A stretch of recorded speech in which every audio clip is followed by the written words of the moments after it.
Hello everyone, welcome back to our YouTube channel WebToTech. Today in this video, I am going to show you how to share product link on Amazon. So let's jump to the process. First, open your Amazon shopping application on your mobile phone. Make sure that you are logged into your account. Now here you'll be taken to home section. You can scroll down and look for the product that you want to share the link of. Or you can simply tap on the search bar on the top, then search for the product that you want to share the link of. After this, look for the product whose link you want to share. Then tap on it.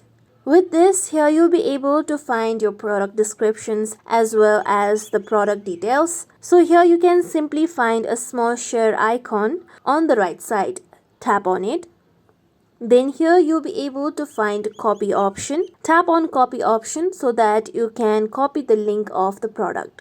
You can also share the product link through different kind of social media platforms present on the option like WhatsApp, Messenger and email. And this is how we can share product link on Amazon.